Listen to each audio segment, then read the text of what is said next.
U.S. President Donald Trump on Thursday removed his 40% tariffs on Brazilian food products. That includes levies on beef, coffee, and fruits that were imposed in July to punish Brazil over the prosecution of its former president and Trump ally, Jair Bolsonaro. The order will affect Brazilian imports to the U.S. on or after November 13 and may also require a refund of the duties collected on those goods while the tariffs were still being charged, according to the text of the order released by the White House. The move follows a similar order by the administration last Friday to remove tariffs on several agricultural products from other countries. That's as the White House reverses course on measures that have driven up the cost of food in the U.S., which is a major factor behind Trump's declining approval ratings. Brazil has recently become an important supplier of beef to the U.S. and normally supplies a third of the coffee used in the country. Retail coffee prices in the U.S., the world's largest coffee drinker, rose as much as 40% this year due to the tariffs and other market factors.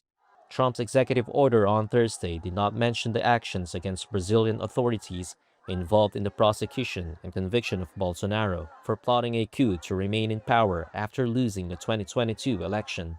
Brazil's President Luiz Inácio Lula da Silva welcomed the removal of the tariffs. Today, I am happy because President Trump has already begun to reduce some of the tariffs that had been imposed on certain Brazilian products.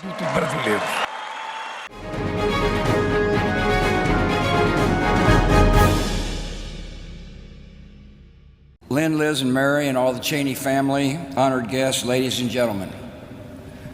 I appreciate this chance to say a few words about a man I was proud to call my vice president and my friend. Though not a happy assignment, I do consider it an easy one because there was so much to like and admire about Dick Cheney. Dick was a stoical man, and I doubt he left his life with any complaints about the time given to him or its end. He was also a grateful man, grateful above all for 3 loyal, loving women who shared in his journey. As I quickly discovered in 2000, when you choose one Cheney, you get 4. His busy and purposeful life was an adventure they experienced together. In a family so close, you dread the day when the circle is broken. Lynn and the girls, Heather, Phil, and all the grandchildren, he sure loved you all, and he was proud of his family. I hope it helps to know that many people in this country share your sense of loss, and we're here today as your friends. 25 years ago, I had a big choice to make, a big job to fill. I want to know all my options, so I enlisted the help of a distinguished former White House Chief of Staff and Secretary of Defense to lead my search for running mate. Dick Cheney and I went through the files name by name. We talked over the various qualities I was looking for in a vice president: preparedness, mature judgment, rectitude, and loyalty. Above all, I wanted someone with the ability to step into the presidency without getting distracted by the ambition to seek it. After weeks of these meetings, I began to have a thought I could not shake. I realized the best choice for the vice president was the man sitting right in front of me, and I told him that. At such a moment, most in this position would have jumped at the chance, but Dick stayed detached, and he analyzed it. Before I made my decision, he insisted on giving me a complete rundown of all the reasons I should not choose him. He also heard one of my top advisors was against the choice, so Dick invited him to make the case. As he did so, he sat there unfazed and expressionless. In the end, I trusted my judgment. I remember my dad's words when I told him what I was planning. He said, "Son, you couldn't pick a better man." We are grateful for his good life, we honor his service, and we pray that somewhere up the trail, we will meet him again.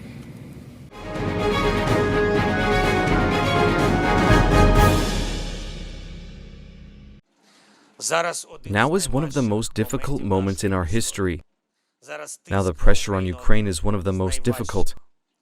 Now Ukraine may find itself facing a very difficult choice. Either the loss of dignity or the risk of losing a key partner. Either the difficult 28 points or an extremely difficult winter, the most difficult and further risks. I did not betray Ukraine then. I definitely felt everyone's support behind me, each of you, every Ukrainian, every soldier, every volunteer, every doctor, diplomat, journalist, all of our people. We did not betray Ukraine then, we will not do it now. And I know for sure that in this truly one of the most difficult moments in our history, I am not alone. We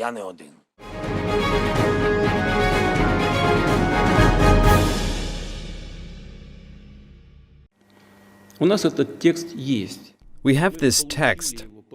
We received it through existing channels of communication with the U.S. administration and believe it can be used as the basis of a final peaceful settlement. But it has not been discussed with us in detail, and I can guess why.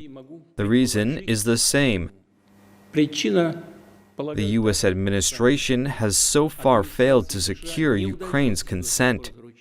Ukraine is against it. Украина против.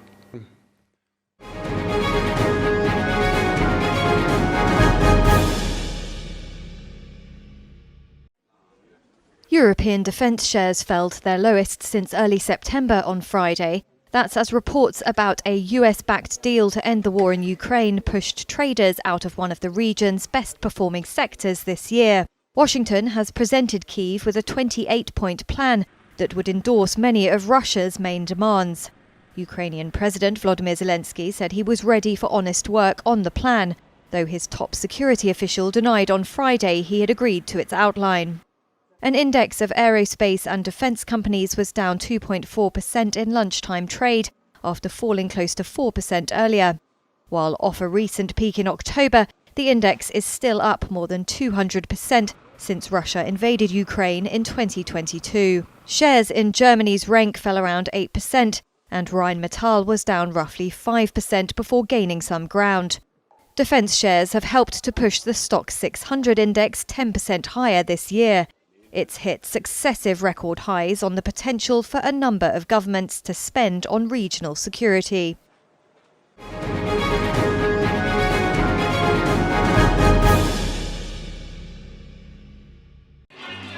The U.S. is poised to launch a new phase of Venezuela-related operations in the coming days, as the Trump administration escalates pressure on President Nicolas Maduro's government. That's according to 4 U.S. officials who spoke to Reuters on the condition of anonymity due to the sensitive nature of the action. A military buildup in the Caribbean has been underway for months, and U.S. President Donald Trump has authorized covert CIA operations in Venezuela. The U.S. government has been weighing Venezuela-related options to combat what it has portrayed as Maduro's role in supplying illegal drugs that have killed Americans. 2 U.S. officials said that options under consideration included attempting to overthrow Maduro. Maduro, in power since 2013, has denied having any links to the illegal drug trade. He has contended that Trump seeks to oust him and that Venezuelan citizens and the military will resist any such attempt.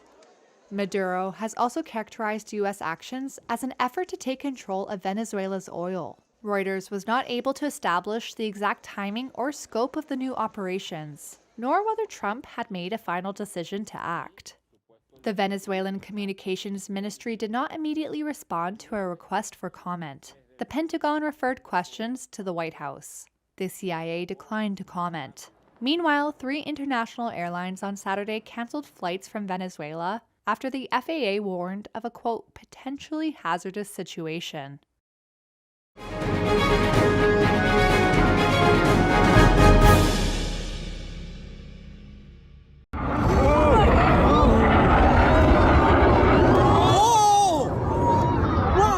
Whoa! What the?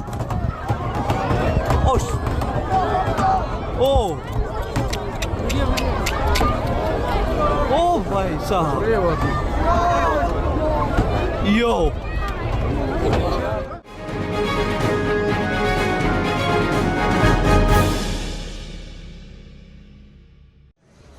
The US-funded news service Radio Free Europe Radio Liberty is on its way out in Hungary. shut down from midnight on Friday after falling foul of President Donald Trump's political bromance with Hungarian Prime Minister Viktor Orbán. Known as RFERL, the media service was launched during the Cold War to broadcast to communist-run countries. It still reaches millions in Eastern Europe, including Russia and Ukraine, as well as Central Asia and the Middle East. But the organization has been hit hard by efforts to downsize government under Trump, who counts Orbán, a right-wing nationalist, as a close ally in the European Union. Earlier this month, Carrie Lake, Trump's administrator in the U.S. Agency for Global Media, announced that funding for RFERL's Hungarian service, Szabad Europa, would end. Szabad had, she wrote, undermined President Trump's foreign policy by opposing the duly elected Prime Minister of Hungary. Hungary transitioned to democracy from communism in 1989. RFERL's Hungarian service first ended in 1993, but was relaunched in 2020 due to what it called a decline in diverse media voices there. Critics have accused Orbán of tightening media control since taking office in 2010, accusations he denies. In a statement late on Thursday, RFERL said its team had worked with dedication to provide independent journalism for audiences in Hungary. Reporters Without Borders called the shutdown a serious blow to Hungarians' right to information ahead of elections next year.